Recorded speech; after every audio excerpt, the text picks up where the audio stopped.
Olá, meus bonitos e bonitas, eu sou Júnia Lemos, do canal História com Júnia Lemos, e hoje nós vamos finalizar o estudo que nós temos feito essa semana, né? Que é sobre Grécia. Hoje nós vamos ver o período chamado de helenístico, um curto período que vai de 336 a.C. a 146 a.C. e que coloca o fim ao Império Grego do jeito que nós vimos até agora, né? Essa estrutura que nós vimos do Império, nós temos estudado sobre o Império Grego, ela vai acabar aí devido à dominação da Macedônia sobre o território grego. A Macedônia ficava aproximadamente no norte, próximo à Grécia, aí, mais para o norte, tá, do território. Vocês vão ver no mapinha aí, tá bom? Nós vamos ver que os macedônios, eles esperaram com calma, né, um momento para invadir a Grécia, né? Eles viram todos os ataques que ela já tinha passado, todos os problemas, né? Viu lá os ataques dos medos, né? Das guerras médicas que nós vimos ontem, viu lá a guerra do Peloponeso. Eles observaram isso tudo lentamente, e na hora que a Grécia estava em frangalhos, né? Bem abalada com todas as guerras que ela já tinha passado, os macedônios entram aí para dentro do território grego, tá? E coloca fim aí ao que nós já estudamos, que era aquela independência das cidades-estados, né? Agora tudo faz parte de um todo, né? A Grécia vai fazer parte de um todo agora, ligado ao Império Macedônio, né? Ao domínio dos macedônios. A figura importante aí que vai marcar duas, né? Que vão marcar aí essa questão do domínio macedônio sobre os gregos. Nós temos o Filipe II da Macedônia e depois o filho dele, o Alexandre o Grande, que vocês já viram em filme aí, na televisão e tudo mais, né? Estava até na Netflix há pouco tempo, né? E é aquilo que eu falei, né? Aproveitaram a fragilidade da Grécia e fizeram uma famosa batalha aí, que é a Batalha de Queroneia, né? Que eles acabam, né, sepultando de vez aí a Grécia. Mais uma coisa, eles não destroem a cultura grega, né? Fica todo mundo achando assim, eles colocaram fim à cultura grega? Não, principalmente porque o Filipe e o Alexandre o Grande eram grandes admiradores da cultura grega, né? Então a cultura grega vai se manter, né? Por isso até que nós falamos, né, de período aí de fase helenística e tudo mais. Ela vai se manter, a cultura grega, só que com pitadas aí do domínio macedônio, né? E lembre, os estados independentes que existiam, isso aí deixa de existir, né? Que agora tudo ligado à Macedônia. Ainda continuando nessa questão da cultura, o Filipe II e o Alexandre, eles são figuras muito cultas, né? E eles não vão impor culturas de outras civilizações aos gregos, né? Eles vão deixar aí que a cultura grega prevaleça, né? Eles vão continuar deixando essa cultura dominante. E nós chamamos aí esse período de helenístico, um dos motivos, né, o principal dos motivos, é porque Alexandre o Grande e Filipe II, à medida que eles iam dominando terras, o que eles vão fazendo? Eles vão colocando nessas terras novas conquistadas a cultura helenística, a cultura dos gregos, né? Então o que eles fazem? Eles vão levando a cultura grega para mais distante, né? Então quanto mais eles conquistavam, mais terras com cultura grega nós teremos. O Alexandre o Grande, como vocês já viram em filmes e tudo mais, vocês sabem que ele não tem uma vida muito longa, né? Ele morre jovem ainda, com 33 anos, mas durante o período que ele viveu, ele conquistou terras, né, numa quantidade gigantesca, né? Ele vai pegar ele já vai conquistar a Península Itálica na Europa, né? Norte da África, ele chega ao Egito, no Oriente Próximo, ele vai dominar o Império Persa, então ele sai pegando terra pra caramba. Nós vamos ver que o domínio dele é gigantesco, é um dos caras aí que mais conquista nesse período todo aí. Outra coisa que nós vamos ver é que ele morre jovem, mas os seus projetos culturais, eles perduram, né? Falar dessa morte precoce do Alexandre o Grande. Ela é cercada de mistérios, né? Tem gente que fala que ele não deixou herdeiros, tem gente que fala que ele deixou herdeiros, é complicado isso aí. O importante é que o Império Persa, depois que ele morre, ele é dividido, né, em três partes. Nós vamos ter o Egito aí, que vai ficar com Ptolomeu, né? Vamos ter aí a Ásia Menor, né, que vai ficar sob domínio de Antíoco, e parte da Europa com Antígono. Então não confundam Antíoco e Antígono.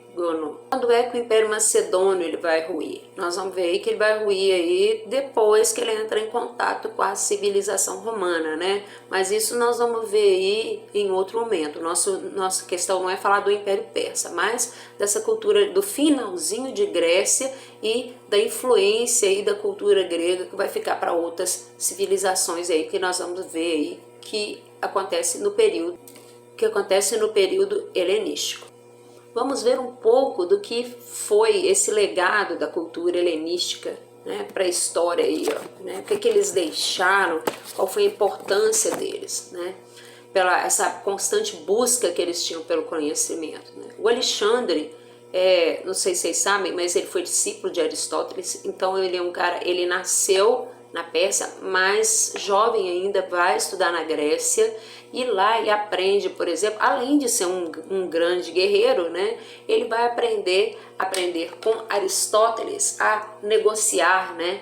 Então, se estiver passando por uma crise, se estiver numa guerra, ele sabia muito bem, ele era bom negociador. E com quem que ele aprende isso? Com Aristóteles, né.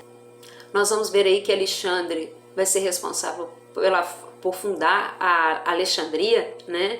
E dentro da Alexandria aí nós vamos ver aí a famosa Biblioteca de Alexandria, construída por Ptolomeu.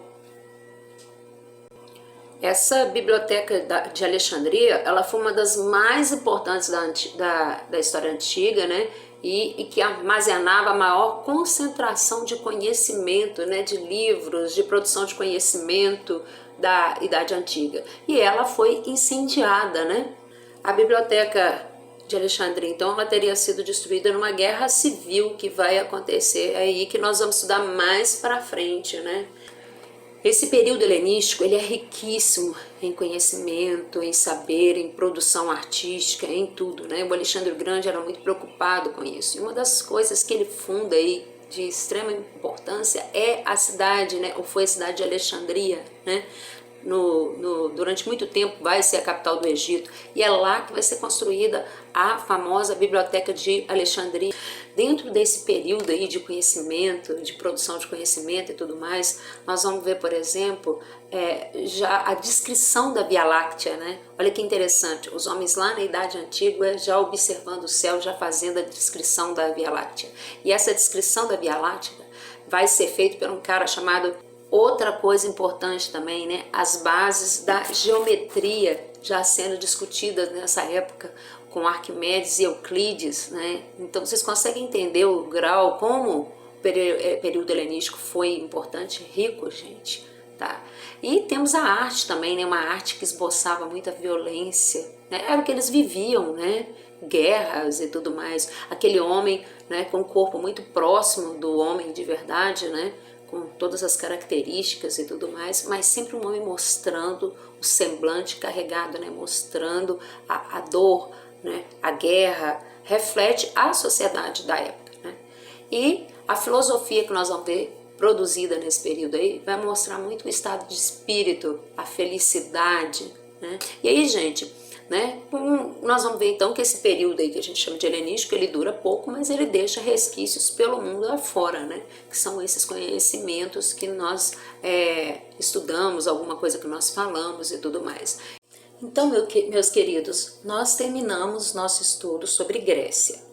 Mas antes de finalizar de vez, né, eu quero trabalhar com vocês algumas palavrinhas, alguns termos que nós andamos usando, né, nessas últimas 4 aulas, que eu poderia muito bem aplicar na redação. Vou pegar minha folhinha, minha colinha aqui pra gente ver, tá? Aqui, ó.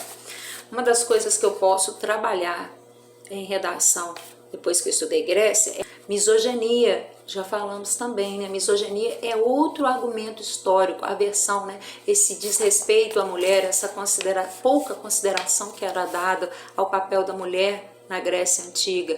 Então, eu posso trabalhar também. Tá? Né? A questão da democracia direta que eu falei para vocês, né? O povo, o povo não, né? Mas aqueles que eram considerados cidadãos, tendo o poder de participar, decidir, tomar seus posicionamentos na ágora e tudo mais, né?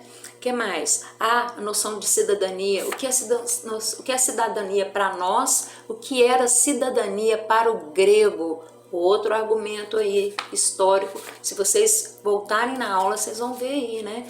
O que era cidadania para o grego? É o mesmo que a cidadania para nós hoje? Deixa eu ver. O que mais que nós podemos falar aqui? Valorização do corpo, né? Nós vamos ver aí na arte, há uma preocupação muito com a valorização do corpo, né? Um padrão para as obras de arte que mostra a beleza do homem, né? De acordo com o padrão da época, né? Que eles achavam bonito naquela época. Podemos trabalhar também patriarcalismo. Nós estudamos a origem do patriarcalismo, lá nós vimos quando que começa, né, o termo patriarcalismo dentro da Grécia e tudo mais, né? Que mais que nós podemos falar? Padrão de beleza, que eu acabei de falar, né? O que era bonito para o grego é bonito para o homem de hoje. Então vocês vão ver que a Grécia ela é repleta de assuntos que vocês podem muito bem trabalhar na argumentação de história e tirar uma nota 1000 aí. Então, queridos, depois dessas dicas de redação, eu finalizo o meu vídeo, né? Finalizo de vez agora a nossa aula sobre Grécia. Posso voltar em outro momento, né? Falando, comentando alguma coisa. Ah, ainda falta correção de exercício. Volto ainda antes para finalizar de vez mesmo Grécia, fazendo uma lista de correção de exercício para vocês, tá bom? Vamos trabalhar aí exercícios do Enem, exercícios de outras faculdades também, tá? E nós voltamos aí falando sobre isso, ok? Ok. Até mais então.